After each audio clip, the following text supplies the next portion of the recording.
Really nice for driving and nice and fast, and it was really very enjoyable to drive, and I must say it's one of the nicest events I've done. So a good thing for the organizers. I think they did a brilliant job, but we had a great race, so no problems with the car, and a nice clean run.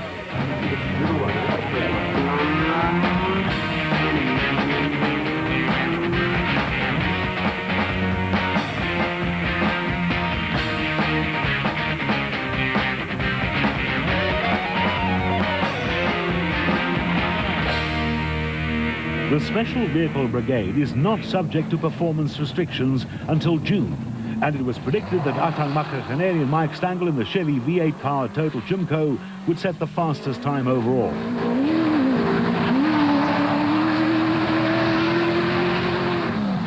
Mark Corbett and Gavin Kelsey trailed last year's Nissan Dealer 400 winners by 16 seconds and had Brandon Harkus and Achim Bergman in the adrenalized corporate entertainment bat right on their tail.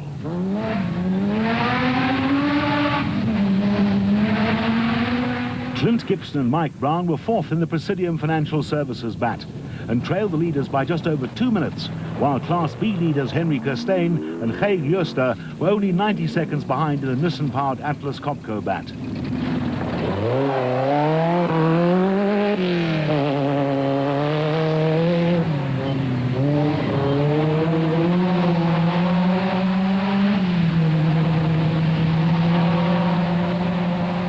Richard Schilling and Ashley Thorne led Class S in the Plastotech Raceco and were only 4 seconds adrift to the Class B leading bat and 29 seconds ahead of Marcus Taylor and Carl van der Merwe in the Rollerback Racing JRE.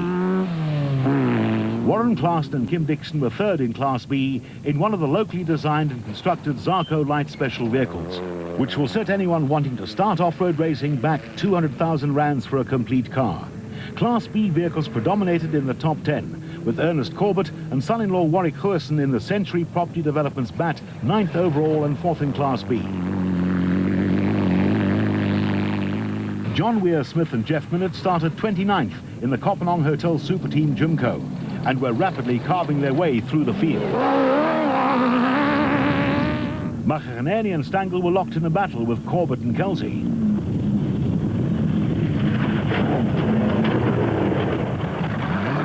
Both crews won races in 2003, and their high-speed battle would develop into one of the highlights of the Nissan Dealer 400. Despite the ABSA Off-Road Championship being split into 2 categories, there's an obsession on the part of the Special Vehicle Brigade to cross the finish line ahead of the trucks. Brandon Harkus was the only one to achieve this feat in 2003, when he and Gary Berthold were first across the finish line on the Carnival City Casino 400. Weir Smith has the ability and the equipment, especially when it comes to the powerful BMW 540 V8 engine fitted to the Jimco, to win overall. Schilling and Thorne quickly got by Kirstein and Jooster, but their race would later come to a grinding halt when the gearbox failed.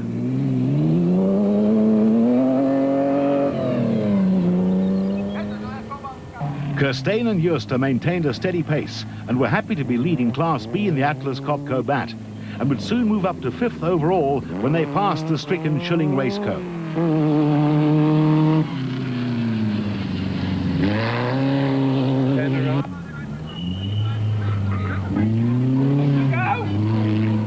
Warren Claassen and Kim Dixon in the Zarco Light were still second in Class B.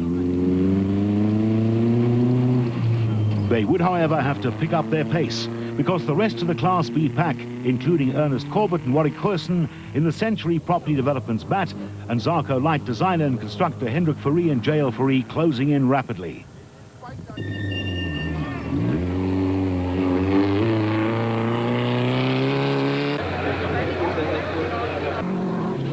Makhakaneri and Stangl had a scare on Friday when the Chevy LS1 V8 engine fitted to the Total Jimco wouldn't run properly, and a tuning expert had to be flown in from Johannesburg in time for the pair to complete the prologue.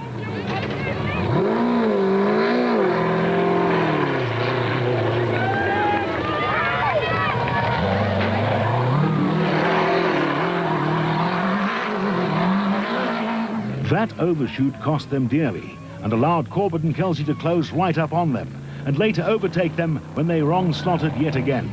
However, Machakaneni wasted no time in getting past the bat. Gibson and Brown were having a good run and were now third after Harkis and Bergman rolled at high speed.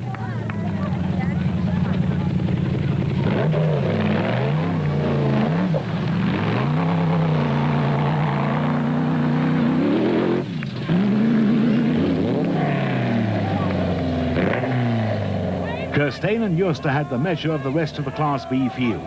The Atlas Copco bat is immaculately prepared, and they were over 4 minutes ahead of Claassen and Dixon in the Zarco Light.